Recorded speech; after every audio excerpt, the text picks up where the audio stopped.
Welcome to the Software People Stories. I'm Shiv. I'm Chitra, And I'm Gayatri. We bring you interesting, untold stories of people. associated with the creation Or consumption of software-based solutions. You'll hear stories of what worked. and sometimes what didn't, You will also hear very personal experiences. and insights that would trigger your thoughts. And inspire you to do even greater things.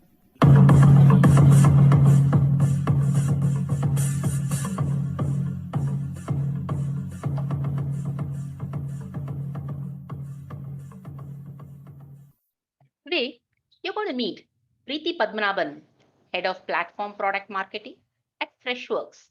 She's a strategic problem solver and she talks about her experiences of starting from India as a developer and having a passion for technology and how she moved to product development and later to product marketing.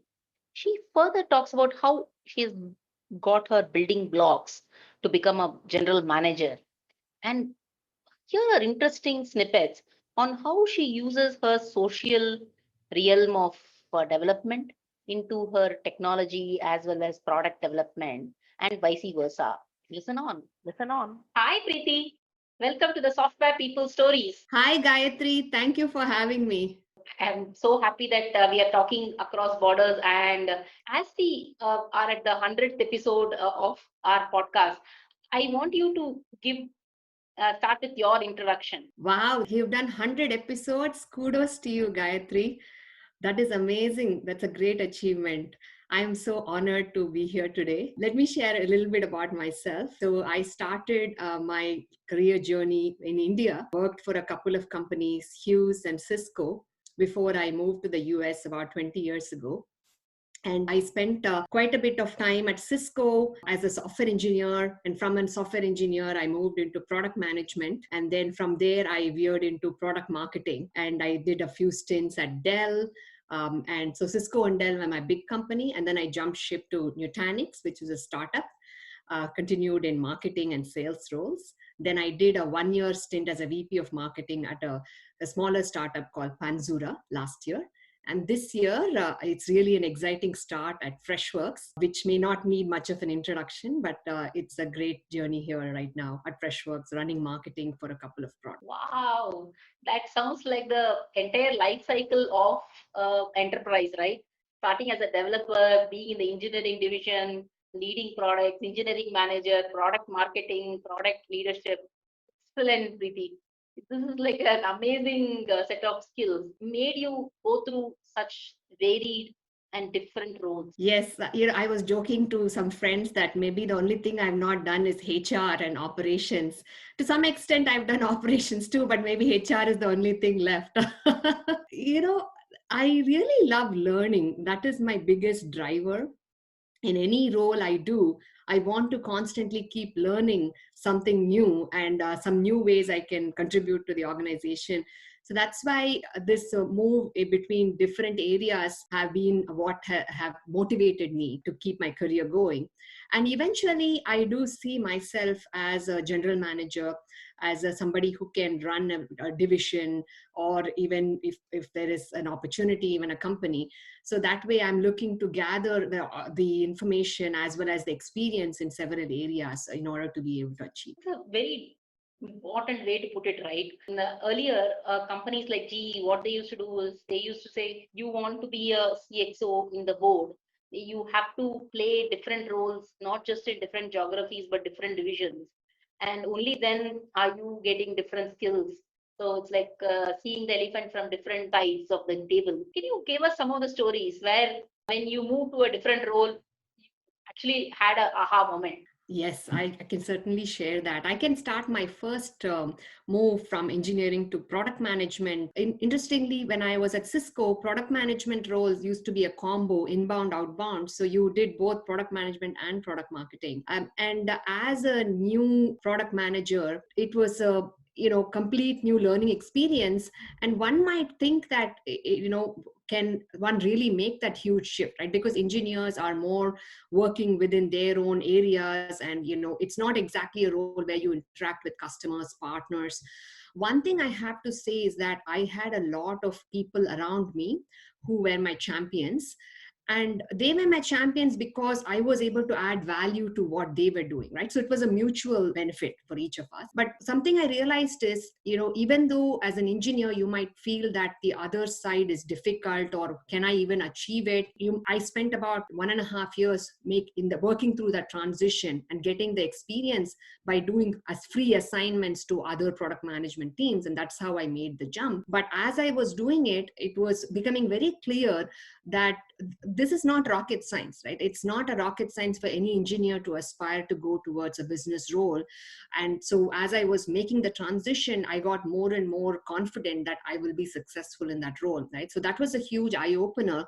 And that has continued to help me as I transition to other roles in other sales departments or marketing departments. Any new role, the question is like, it's not how can I actually do it? It's why not? Why not take the new role and then figure it out as you build the role, right? So that has been my biggest learning. Not about what skills, but look at why not and then go through the journey. I love the spirit of being a lifelong learner, right? You stay as a lifelong learner, things come easier. And what are the few risks that you have taken when you did such moves? Were there any risks that you had to take when you had to leave a role that you are comfortable with? Yes. Taken a lot of risks, made a lot of mistakes. So I think I can highlight a couple of risks I took. When I was having quite a long career in marketing, product management, product marketing, for about 7 years or so between Cisco, Dell, and Nutanix, at one point I had the opportunity to do something different in a business operations capacity. So I took a chief of staff role at Nutanix, working for the VP of sales. And it was actually a big jump, right? It is not something I had ever done before, but I'm so glad I did it. I made my share of mistakes. When I got into that role, I had to think in terms of how do sales, marketing, operations, and even the legal, HR, and all the areas come together to make a customer win happen, as well as a customer progress towards buying more from the company. So I was in charge of such different programs for acquisition and retention and growth of customers. And I had no idea how I was going to do it. And I was able to then get the right people around me and go and get help from different team members to make it happen. So what essentially you're saying, Preeti, is from a product marketing role, you took a chief of staff for the head of sales to make sales function more effective. Is that how to understand the chief of staff role? I know chief of staff role from a traditional program management, handling a PMO sort of a function, but the way you are explaining is slightly different role, right? Yes. In fact, nowadays, the last couple of years, or even maybe last 3 years, the chief of staff has become a huge part of not just the PMO org, but even in roles reporting directly to the CEO and helping being a chief of staff to the CEO running the whole company, and or chief of staff to different department heads, like a chief product officer can have a chief of staff, a head of sales can have a chief of staff. In my case, I was the chief of staff for the head of global account sales, and it was a new area for the company to go into and succeed. Even though the company had done very well in large Fortune 500 and Global 2000 accounts, there wasn't a systematic program on how we can continue to succeed. So having a chief of staff role was critical for the head of global account sales to actually then figure out a repeatable way to go and make it happen, right? And so I was able to bring in that some of those skills from engineering, wherein we are very process driven, as well as the marketing angle, wherein we are making sure that we know the target market, the persona. So in fact, I would say that it was a great step for me because I could pull in the experience I had from engineering and product and marketing to help with the sales function and also understand what is that makes sales work, right? Because ultimately sales is where the rubber meets the road. You have to be successful in selling in order to be successful as a company. So I was able to get a taste and add value to that team too at the same time. So just to come back, right, chief of staff for different roles can actually help enhance the function of the particular leader that the chief of staff reports to. Wow, that's a very different way to look at the role itself. I had never thought of chief of staff as a function that way. I was thinking more as a people function where you bring people together, make them more high performance or more as an effectiveness and be the gel. But it's also a different way to say, okay, I bring data, I bring my engineering, I make it more process driven. I ensure that things are moving. It's very well put, Preeti. As you move from a different organization, right? What are some advice that you will give for somebody who has to transition to a new firm? What's the thing? You just moved to Freshworks by the starting of the year. So how does it work? Particularly at such a senior role, how do you prepare yourself from a cultural perspective as well as from a engineering mindset as Yes, that's a great question because the success of a new job is measured in the first 30, 60, 90 days. So it is critical for somebody to plan so that they can actually go in and create wins, quick wins, as you might call it. So I think my strategy at Freshworks, as well as any other past company, one is to make sure I build the right relationships with all the stakeholders. As a product marketing leader, I have to make sure I'm aligned with the sales team, I'm aligned with the product management team. I also am aligned with my own reports. Because we have a global presence in many of these companies. So, you need to have that relationship built. So first pillar is making sure you're building the right relationships. And number two is you are getting a clear alignment and understanding of the goals of these leaders of different departments. Right? So be it the sales head or product head or marketing head or other parts of the company, to have that alignment and figure out what are their 3, 6, 12-month goals and how does that map into how you're going to perform in your role and add value to each of those different departments. Right? So that's number two. And the number three area to focus on is building your own 30, 60, 90-day plan. So you can then figure out how you can get some quick wins in about 30 days and then again continue to build upon the wins across 30, 60 and 90 days. So these are all very critical. And I'll add a fourth piece, which is actually something that's with this latest times, right? The new times is all about workplace and sharing on social feeds as out external and internal. So it's also important to have the humble brag going on wherein you're sharing about your achievements and also the team achievements. So that way people know that you are actually adding value to the organization. brag with the addition of humbleness? Okay, interesting, Preeti. I I would have expected that first three, but fourth one is a new one. Yes. See, the thing is, it's the term brag has a lot of negative connotation, right? If people will feel that it's not a good idea to brag. But at the same time, if you're bragging on behalf of the team, then that is actually a good thing because as a leader, you're motivating your team members to continue to deliver and aspire. So that's why I called it the humble brag, because the fact is that when your team delivers, you deliver as a leader. That is the secret.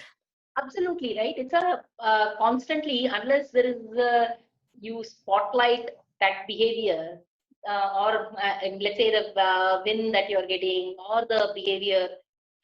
If you keep spotlighting, it gets accelerated, right? You continue to encourage such wins and outcomes. I would probably steal that humble brag as a term going forward. When we talk about such a awesome career map, I know you are very active in investing. I have known you being a lifelong mindfulness practitioner or expert. How do you keep such different realms of your life running in parallel? First, you ought to probably share different realms to our listeners. Sure, absolutely. Just to share a little bit of perspective, besides the lifelong learning, the other piece that really keeps me motivated is how do we then take that and make an impact in different areas of society. So some of pieces or some of the causes that are dear to my heart is one is education, children, women, and as well as now now in the recent years, economic impact. So those are some of the areas that I love to spend time in, bringing up some nonprofit work and being part of boards. Initially when I first started, I had volunteered and as well as been on the board of My Helping Hands, or Udavum Karangal, in India. So that particular role gave me an opportunity to how to build a nonprofit in the Bay Area and in the US from scratch to support causes in India. And we actually ended up raising about $400,000 to $500,000 over a period of 7-8 years, which ended up helping with tsunami relief. It ended up helping with building a school. Right, that was my first experience doing something outside work. And one thing I do is I sort of bring the learnings from across both areas. The learnings I had in the nonprofit side, like how I was able to market the events very well, how I was able to fundraise and influence people, gave me the confidence to then make the move from engineering to business, because I could see that I was really good at doing the marketing for the nonprofits. So why not take that and make it part of my job, right? So it sort of comes together, right, in full circle. And secondly, you talked about mindfulness. I also started meditating at a very early age. Thanks to my mother's influence. And I've continued to do that over the last 20 plus years. And I can say that that ability to meditate and ability to focus every morning, and as well as the rest of the day to have that focus, has given me the strength to go and pursue all these areas, right? Starting with nonprofit work as well as now in investing. So taking a step onto investing, that question you asked about, I would say that became an angel investor recently, just about 2 years ago, and made about a couple of investments in funds, couple of investments in individual companies. I'd be happy to share more if you need more details. But that has also been my way of giving back to the economy, because I invest in women-led startups, I invest in social entrepreneurs, right, as well as a few new technology. That sounds fantastic, Preeti. I didn't know some of these aspects. Wonderful. It is the most important thing, right? When you do something passionately, you also self-discover some skills that innately you had that you never thought that you can bring it back to the corporate world. I was working in ThoughtWorks. They used to constantly say that when you have social impact project, one is the impact itself that you're making, and that humbles people. But the skills that you gain, you can flow it back into corporate. And that's one of the main philosophies also of open source movement. More and more you contribute to open source, it's not just that you are benefited at some shape or form by karma, by your increasing your skill level. Yes. I see your story. Pay it forward, right? You're paying it forward. Preeti, what is the current set of exciting things that are happening in your life now? I know, I can imagine your life being, your calendar being completely chock-a-blocked with so many different things. What is it that will, both from keeping you awake, being worried part of it, as well as keeping you excited? What are those couple of things that awake as well as excited? Yes, absolutely.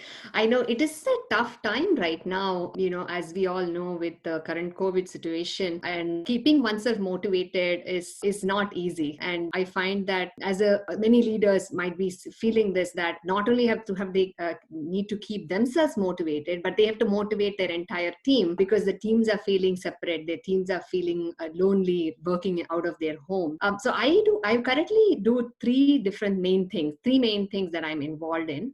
One is, of course, my day job, right, as a leader of a couple of areas of marketing at Freshworks.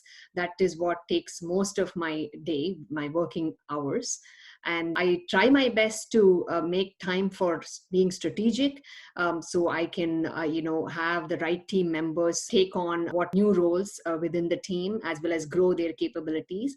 So that will help me actually focus more on how to grow the business and grow the product. So that has been my strategy. But I still end up putting, easily 50 hours a week. So, that is the reality, right? And the second part that I am focused on, actually, I recently became a mindfulness teacher with the Art of Living. So actually, I would say it's a breath and meditation teacher about 2 years ago. So I spend about maybe 6 to 10 hours on the average per week.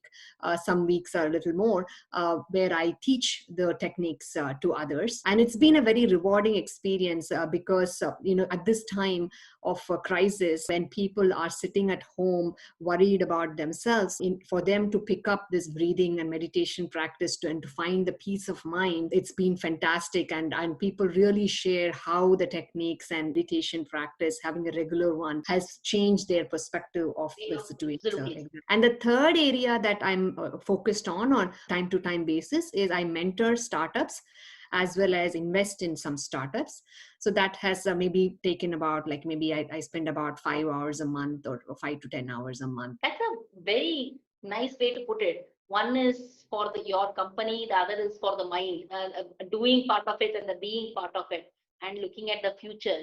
No, I like the harmony of it. Being a fellow mindfulness practitioner, and we give search inside yourself kind of a mindfulness. We provide that as part of our leadership training as well as coaching. I find it extremely rewarding when suddenly there is a light bulb switch on. How come I never knew this forever? When you think about it, you just have to be. You don't even have to do anything to practice mindfulness. I'm so happy that you're doing it, particularly during the COVID time. Super critical for all of us. And what is it that you're passionate as far as technology is concerned? What are the few things that you can't live without, the kind of software that you can't live without day? Well, I think it brings the age-old question of whether you're a Windows person or a Mac person.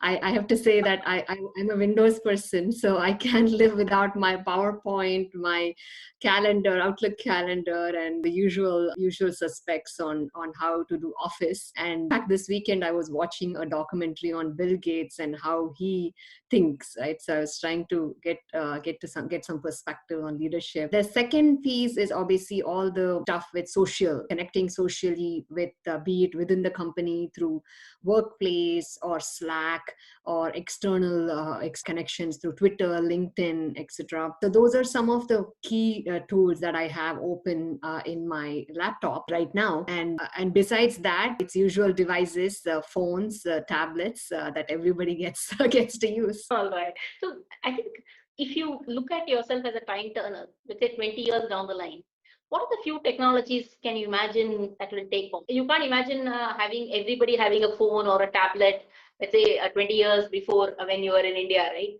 Uh, Can you imagine now from today to 20 years? What will be some of those? Have you thought of them? Yes, a few. I think so. With respect to future, I have been looking at a few presentations by people I admire, looking at some documentaries, as well as looking at what the latest technologies we are working on. So one such presentation by Vivek Vadva is a person I admire. He talks about the speed at which robotics has moved ahead. The last 20 years or 30 years even, we've been talking about robotics. And in the last 2-3 years, the speed at which the calculations are being processed by these autonomous units have exponentially increased to what it was the previous 20 years. So that is why we see that all these new innovations, right? The autonomous vehicles is certainly around the corner. And then we also see like humanoid robots and stuff like that around the corner, right? So those are all things that I certainly see that would be in the next 10 years or so. And number two, this is a thing that I wish would happen, which, we were watching a Star Trek movie this weekend, the food synthesizer. That would be a boon. Preparing a good meal thrice a day is very difficult being a working person. I'm sure many of you can relate. But I would love to see that innovation coming true. I know we have had the instant part, but I think we should do something even more than that. And number three is space travel. I don't know if I will end up traveling to space at some point. I wish I would. I would love to look at the Earth from outside. But I'm sure at least in my son's time, there would be a lot of space travel. My favorite wish is the VR. If I have to just speak to Preethy, I should probably sit next to Preethy, my virtual avatar should come sit next and hear it. And another creepy thing I'm scared if that will come is a system being able to read my thought. That's a very scary thing. I know it is coming, given the data science and auto ML and everything that is coming up. It's a matter of time where they have one chip inside the head and start reading. Well, I have to tell you something on that. A recent investment and I made, and also I'm the advisor, is a company called Nextem. Check them out. And they are working on the brain computer interface to help process some of the thoughts to action. For example, if a person who is have lost an arm and they have a bionic arm on them, then using the thoughts that they want to move a certain finger or move the hand left or right, they are able to then make the motion possible just by the thought. So what you said is not far away, right? So it may not be that they can read all our thoughts, but at least the thoughts that we focus on and want to help us move forward. That would be pretty cool. If we see when we need help, doing it is one thing, but more intrusive, right? Today, if you look at it, a lot of the social media, everything is becoming more and more intrusive. If it's more around helping, enabling, that would be a cool thing. The cool thing that I can imagine is predictive medical field. If you look at it, the amount in which engineering has improved, medical is not improved as much, right? Not as much data science is being used, not that much predictive or even preventative medicine. Well, let's say I'm exercising this much, or if I'm eating right, if I'm even reducing that. So there has to be some level of data science if that gives, have sensors in place to have emotional as well as physical well-being. Those are my top. Wonderful. Between the two of us, we'll have enough innovation to go after. Absolutely, Preethy. I know that your podcast is coming up. You are going to launch your own podcast, right? I'm so excited to hear that. Yes. So there are so many podcasts right now in the world. It's the new blog, right? Previously, 10 years ago, we had blogging. Now it's podcasting. And so why another podcast? That's a question I even asked myself. What is it that people want to hear about? And I realized that there was one pain point that I have, and I have heard other people talk about it too. We all want to read books. We want to learn more, but we all have limited time. So how do we choose what books do we read and what will make an impact to us? So we are now going to start a podcast called Grow 10x, which is going to focus on reviews of business books and self-development books, so that we will have a 20 to 25 minute interview posted for each book that we choose. And so people can then listen to that review and decide whether they want to buy the book, right? So for example, I recently interviewed Heather Jerahian, who was a COO, multi-time COO in the Bay Area. And she talked about the gifts of imperfection and that book, how it has made a difference in her career. So somebody who wants to pick up that book doesn't need to read the whole book to start with. They can listen to the podcast, and if they enjoy listening to the podcast, then they can decide to buy the book, right? So that is the whole idea, to give a very quick snippet about the book and the benefit of the book to listeners. Sounds very exciting. In terms of, one is easier way to synthesize a book. If you have to read the audible kind of a book, it takes much longer, right? And it is coming from a different person, and their synthesis also is included as part of the book.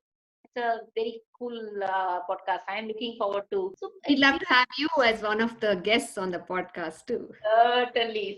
Anytime. Would love that. If you want to share a few takeaways about your own life journeys, right? If you say some things that you will not do it, will not repeat it, or some things that you will certainly want to amplify, what will be a few things? Yes, one of the areas I would change if I was to redo my life, if I was to go back to my early 20s, would be to ask for help. It's only when I was 7 or 8 years into my career journey, that whole concept of mentorship came to my purview.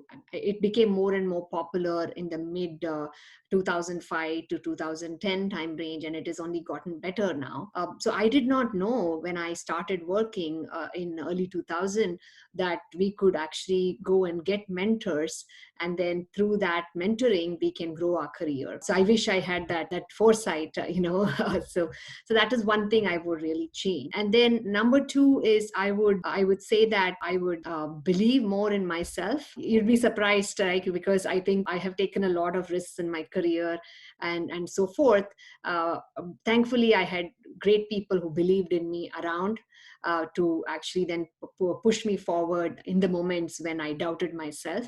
But I'm glad I still took the step, right? Even though there was a question on whether I can do it or not, I still jumped ahead. So that is what I think I would give as a positive side, wherein to actually take the risk in spite of whether you believe you can do it or not. So those are things I would say, are the positive side. I wouldn't have believed if you had told you had doubt. You're always this ever energetic. You always had the spring in your step at any point in time.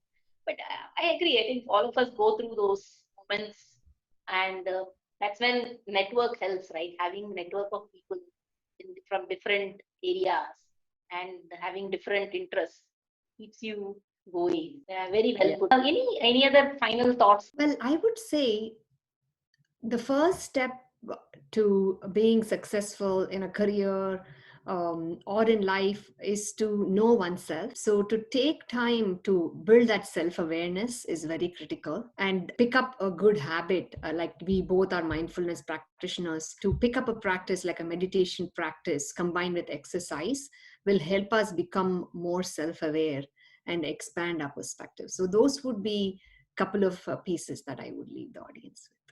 Awesome, Preeti. Thank you so much for your time. I know in your busy schedule, I really appreciate it from some of our people's stories. Thanks for listening, and thanks for being a great guest here today. Thank you, Gayatri, for having me. I really enjoyed the conversation.